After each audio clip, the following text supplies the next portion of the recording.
Chapter 2. The cool autumn mist rises over the yellow and green fields that roll like never-ending camel humps as the sun stretches towards the heavens and warms my face. Mum and I load the wagon with apples and heavy melons and broccoli and cauliflowers and potatoes, and then comes the daunting task of facing the beast who will pull the wagon, our mare, Feather. Feather is an Ardennais du Nord draft horse, heavy boned with thick legs and a broad head that has a splash of white dripping in the middle of her fluffy forehead. Roan-coloured hair covers her body, lightly speckled brown with a blaze of white on her hide, with near black mane and black feathering tufts of hair flowing around her fat locks. Mum hands me Feather's bridle. Bridles. Hate these contraptions. They're complicated with so many darn pieces, and you have to get close to mouths that contain rows of biting teeth. I hold the tangled bridle up and slap the buckled straps against Feather's shaggy cheek. Flop it over an ear. Just slipping this on, I tell her. Then she breathes snot particles out her doughy nose and gawks at me. It's clear that anger lives inside that skull, and the chompers inside her mouth could bite her hand apart in a single chomp. When young and working with my dad, I saw a mare bite into a calf's shoulder, threw the small cow into a fence post. Teeth and the memories coerced me into handing the bridle back to Mum. You hook her up. The red rod washer and body brace need spin latch tight. Sorry? Mum says. Difficult work. I smile with my confused mumblings, pardoning me from bridling the horse, and slip to the back of the wagon. I fiddle with the rod washer and keep my head below the top box board, bobbing up on occasion to check if Mum is getting along. It would be noble to assist her. Dad surely would. But those kicking hooves and teeth keep me biding at the back of the wagon. When Feather's ready, she begins pulling us on our wagon. But as we start down the road, the left wheel locks, scraping along the stones in a grinding scratch. Rotten brakes jammed again, Mum says, and hops off the spring seat. I run to the stable, push my metal spinning hoop and stick aside that Dad constructed. My father built enough toys he could have run a Nick Nattery, and stand in front of his shed's door and hold the heavy lock. Upon it, my father scribed his name in tiny letters, Will J. Ever since Dad disappeared, I've wanted to bust this lock to look inside. Maybe something in Dad's shed could fix it, I say. Mum takes my hand from the lock. You know your father didn't want us rummaging in there. It's honorable to respect his wishes. Honorable? What is good? What good is that when the person you're supposed to honor is gone? As Mum heads to the fetch tools, I retake the rusty lock and run my fingers along its etched name. Maybe Dad should have respected my wishes and never left for money, blaming our poverty. Or maybe I drove him away by complaining about having potatoes for every dinner. Mum returns and I drop the lock. Mum tinkers and taps at the brake hook and hangers like Dad being a makeshift watchmaker, crafting another one of his pocket watches, while I hand her tools and drop pieces. Dad could never teach me gadgets. Finally, the brake is fixed and we plant our backsides in the seat and kick our heels upon the tow board and bump down our lane. After 2 miles of rutted road, we pull into Cassis. My heart sinks as we enter the town to endure another repetitive, meaningless day. Mum drops me off with a kiss upon my forehead, then heads for the trifling market in Roquefort de la Fort-Badou. She should ride to the grand one in La Ciotat today. That's where she'd earn decent livres. But she already promised Benina she'd help her. Mom in her honor. Monsieur Annan's general store looms over me, brandishing its dirty red sign, La Chapeau Inversée, that's taunted me for 10 years. 10 long years that seem to stretch on forever when you're bearing them, but gone as if a gust of wind when it's past. That painful decade should have been spent working with my father, but this hippie robbed me of those years, like the hippies rob people of their money in dark alleys. Hippianians should never have migrated to Paradis. I drop my head, sigh, and mumble, this is my eternal existence. Nobody hears my words as the wind sweeps them into the bitter dust. I slink through the door like a crusty dead blowing leaf, the entry bell barely uttering a whispering tinkle. Benny's short white hair pokes above an aisle shelf as he wanders behind it like an old near-to-death blind rabbit bumping around his hole. Maybe he should fall down a hole. But he doesn't. Instead, he rounds the corner and lays his dark eyes on my wilting body. His lips twist like he ate a sour cherry. He's angry again. He plods forward in his cane, tapping the ground, his dark, square chin dressed in white stubble. Although I'm taller, Benny stares down at me. "Ugh, late again," he says, like a typical arrogant Ipianian, then trudges away. "Brew me a coffee." A slave is me. After deliberately burning his beans, I turn to the silver pot brewing my hot chocolate, the one and only joy of slaving for Benny. Benny produces the chocolate in a small plantation out the back. I don't know how, don't care really. All that matters is he produces and I guzzle. Drinking the chocolate eases my thoughts until my mug is empty. I slowly assist Benny in stacking shelves while his knees groan and grind, telling the whole store that they do not like to bend anymore. He knocks my knuckles with his cane and says, "Stop snoozing. Drive me on like a mule." His knees creak one too many times, aggravating me enough to snatch the bag of coffee beans from his hands. "Your knees are snoozing," I tell him. He grunts and twiddles his fingers over his cane. I probably should have whipped the bag away. Being Ippy, he could snap any moment and crack a new bump in my head with his cane. He eyes me as if I'm trouble, but doesn't pummel me. Instead, he turns and heads to the counter. Hopefully the old man stays behind it a while. I lug the big heavy packets of beans onto the bottom shelves and throw light packets on the higher ones at all angles. It doesn't matter if things aren't in order. People will find what they're seeking if they're determined enough. The day bleeds out as slowly as me sweeping the aisles with the straw broom. A shining black stag beetle scampers from under a shelf. I swat the fat insect with the broom and his guts splat green. The entry bell tinkles and Taylor Cadence steps in. Strawberry blonde hair swaying upon her every move. Except she doesn't just move. The pretty girl glissades. Perfect ballet form. "Mom, why did you teach me this dancing stuff?" Taylor pranters down my aisle with her chin soaring higher than a cloud, smiling like a girl who was just told she was the smartest student in the village school. Her hazel eyes drift my way, causing a tightening in my throat. "Don't do that, throat. Relax. Release the tension. Release!" I straighten the collar on my best brown shirt.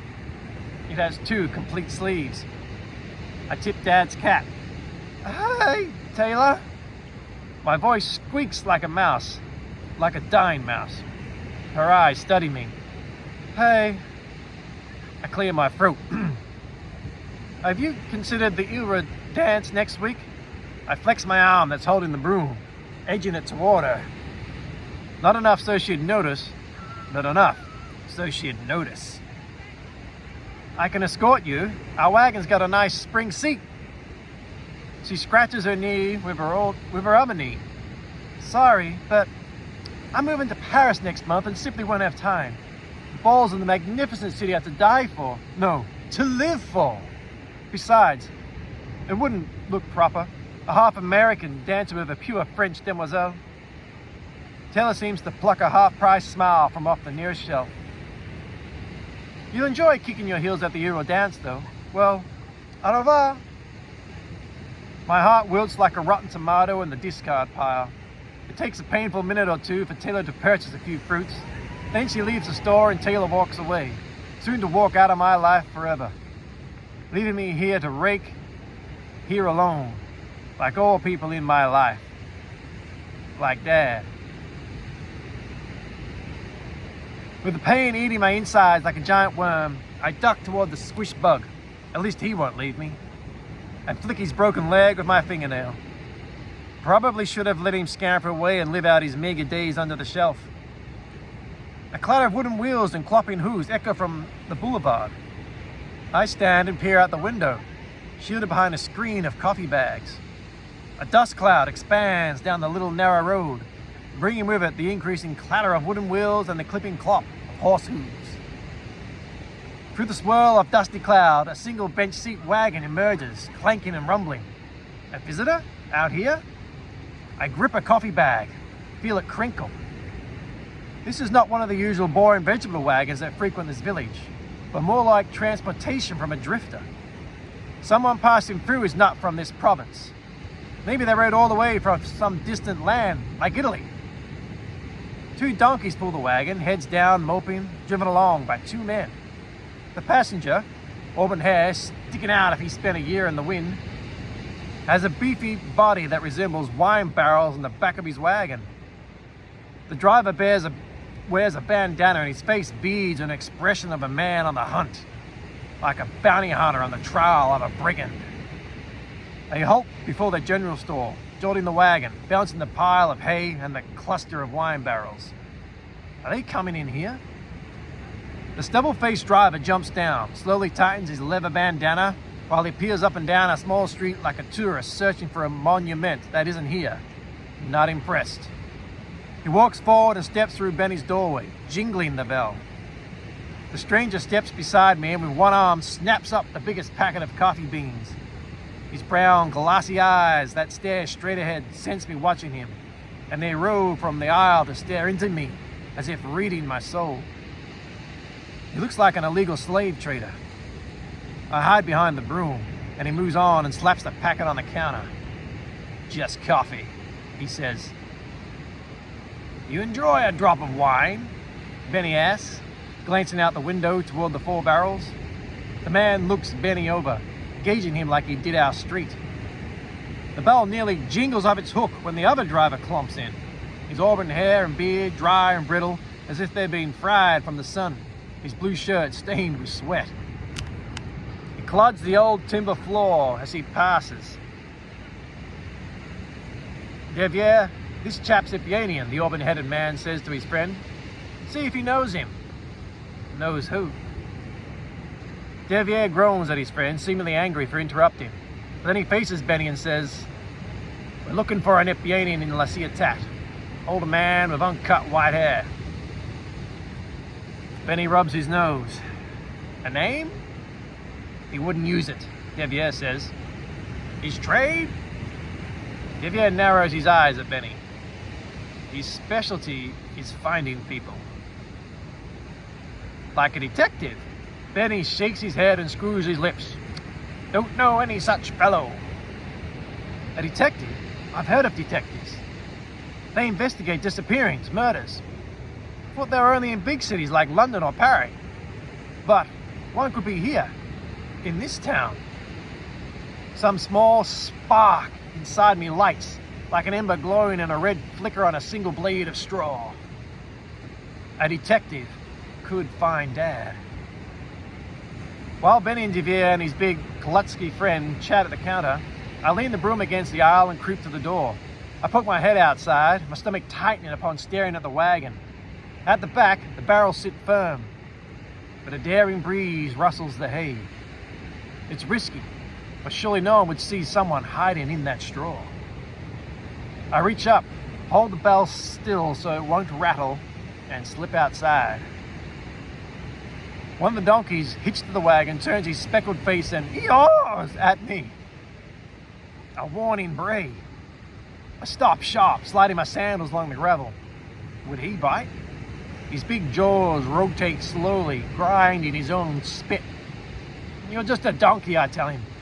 Not in the least scary. Through the grubby store window, I see the 2 men leave Benny, heading toward the door. It's search for Dad now or someday, and someday is a day that's plagued me for too long. I pull Dad's cap low over my eyes for courage, then tilt it back as it shrouds my vision. Mom's right again. Then I dash past the donkeys and jump in the back of the wagon, bumping behind the barrels and burrowing under the hay and entering the furrows of its fresh straw scent. Boots crunch on the dusty road as the men approach. I sneeze suddenly and grab my nose. "You sick again, Balin?" Devier asks. "No," Balin replies. "I didn't sneeze. Probably one of the donkeys." Fool them. A smirk spreads across my face. But the smirk fades as boots grind toward the back of the wagon. I slip off Dad's clap and clutch it tight, hoping the sandy-colored strands of my hair sticking out blend with the straw. "The ropes have rattled loose," Devier says. Barrels jerk as Devier tightens the load, Although the ropes are secured around the barrels, it feels as if they're tightening around my chest and stomach. The strange man begins rustling through the hay. I should jump out and run. No, don't. Stay. The wagon jolts. Let's go, Devier, Phelan says with the tone of a spoiled child. Festivities in La Ciotat await. Load needs more securing, Devier says. He rustles in the straw so close. The strands tickle my skin. Just go for the festivities. You've left the Gemarie and you're still acting like you are one, Phelan calls. Loosen your slacks. A former gendarme? They can never be trusted. Bursting from the hay and running is the safest option. But Dad needs me to stay behind, to stay hidden. Devier grunts, leaves the barrels and the hay falls motionless. He climbs aboard the wagon and hollers, "Kick those hooves, mules!" And the donkeys stride and the wagon jolts and judders into motion and finally begins to roll. The plan of finding Dad begins to roll along with it. This is it. This is really happening. A chance to find my father. The changing noises of wheels slowly rotating to quickly clacking indicate we are heading out of town. I take my courage with two hands and poke my nose out of the straw, revealing blue sky peppered with clouds, and the back of my head concealed by wine barrels. A clever smile tightens my cheeks as I grip the rim of the boxboard. Dust drifts from the wagon's wheels as we rattle down the road toward the Rue de Créteil, the cliff-top road that runs along the cliffs of Cape Canal, traveling toward the Gulf of La Ciotat. La Ciotat and the detective.